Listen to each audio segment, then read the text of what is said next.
As the last speaker, part of my task is to entertain everybody. And I might, because I have to say from the very beginning that my talk about neurocultures is going to be somewhat, I guess, unfair and opinionated, and it's going to be partly motivated by a sort of irritation about the field of neuroethics as it has been practiced predominantly so far. I want to underline that, as it has been practiced predominantly so far.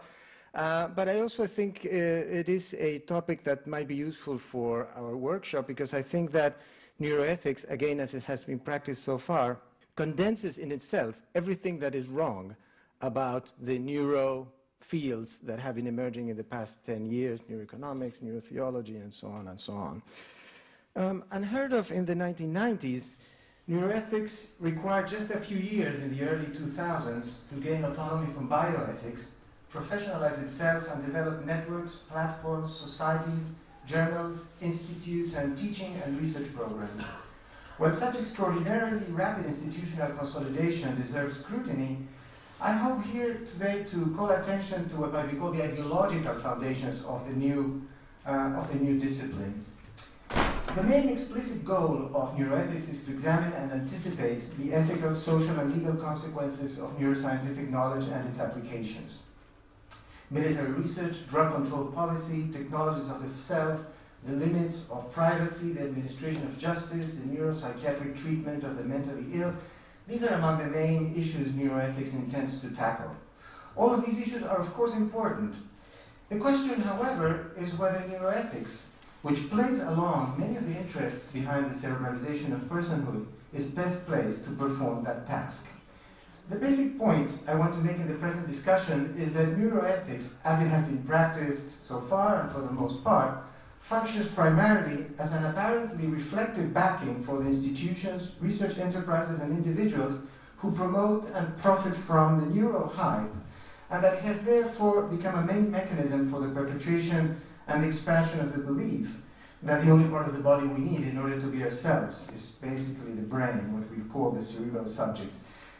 In other words, instead of putting ideologies into perspective, beliefs, examining their context, functionings, and consequences, neuroethics masks their existence while presupposing their legitimacy. In such a perspective, neuroethical problems derive from ideologies, let's put it that way, and related activities, which are themselves supposed to be unproblematic. My overall impression of neuroethics, and again, I'm speaking of what has been mainly done so far, converges with Stephen Jones' criticism of a bioethics textbook I quote him as focusing on problems which are of little ethical consequence in the larger context. I wish to extrapolate Jones' criticism from a textbook to a field, using his own very accurate and sharp words, and thus referring to neuroethics in general, where he speaks of a bioethics work in particular. Centered in the USA and to a lesser extent Canada and Europe, neuroethics suffers from the double moral myopia, which consists of ignoring problems that are much more pressing than the ones it deals with from a global perspective, and of focusing on the North American aspects of the problems. These problems are often, with the support of exaggerated claims, depicted as emerging from the radical nature of neuroscientific advances. In John's words, the choice of topics is dictated by the market, as we've just seen with neurospirituality, and what Martin said about it. The predominant approach, casuistic or bottom-up, insofar as it seeks to assess dilemmas that are raised in the field, distorts, I quote Johns, distorts ethical inquiry by making us focus on particular cases which may not be those of most ethical importance. John's second major critical observation can be applied to the vacuum in which neuroethical work is pursued.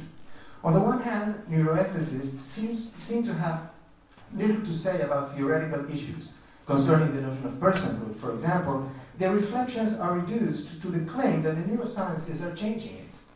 On the other hand, they never question the structures and institutions they simply assume as background and context of their works. As John put it, they fail to look at the basic structure of society.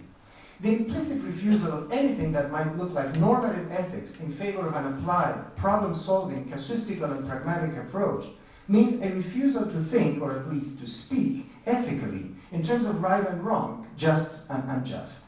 Thus, so far, the resolution of neuroethical dilemmas, be they actual or, as is often the case, imaginary, assumes, I quote John, assumes the broader institutional structure within which the problems arise, the ethical acceptability of the paradigm within which the problems are framed. So what do neuroethicists do? Some empirical studies published under the rubric of neuroethics, for example, concerning the coverage of brain imaging in the print media or the thematic evolution of fMRI applications in the 1990s, from a focus on sensory and motor functions to topics with potential ethical, legal, social, and policy implications. These studies offer extremely useful data, but most neuroethical publications function differently. They do one of the, or several of the following in random order, and I'm just going to basically go through this list. Review the mainly hypothetical consequences of neuroscientific knowledge and applications in a mode that reflects well the brain overclaim syndrome. They warn about the limits of fMRI studies and the uncertain meaning of neural correlates, while at the same time speculate about what fMRI studies may or could say about human behavior and motives, as if they actually said it. 3, they treat humans as isolated cerebral subjects, more or less solipsistically evolving in a social vacuum. 4, they show no interest in questions about the assumptions, purposes, or intellectual and financial conditions of possibility of fMRI research, particularly in human science areas. And finally, these studies see neuroethics as a necessity arising from neuroscientific progress. So in short, so far a chief goal of the new field seems to have been to legitimate its own experience. Neuroethics was launched at the 2002 meeting sponsored by the Dana Foundation. The foundation is a private philanthropy with principal interests, as the website explains, with principal interests in brain science, immunology, and arts education. In the first area, brain science, it provides grants in brain and immunoimaging, clinical neuroscience research, human immunology, and neuroimmunology, and has launched and supports several programs. The Dana Alliance for Brain Initiatives, made up of almost 300 leading neuroscientists, is, I quote, committed to advancing public awareness about the progress and benefits of brain research and to disseminating information on the brain in an understandable and accessible fashion.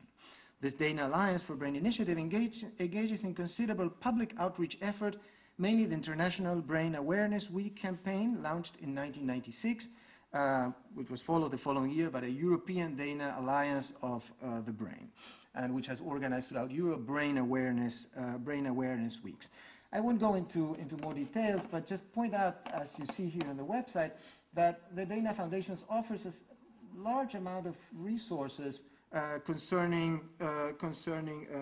brain research, outreach, public knowledge, and so on in that particular area. Now, as already mentioned, since the Dana Foundation meeting in 2002, neuroethics has become a full-fledged discipline with academic chairs, institutes, programs, an international journal, an international society, as well as various networks, bulletins, and websites. It would be interesting to study in local detail the rise of neuroethics and its social and intellectual conditions, as well as the professional backgrounds of the main neuroethics actors, many of whom come from the neurosciences, neuroradiology, and cognitive psychology. But this job remains to be done.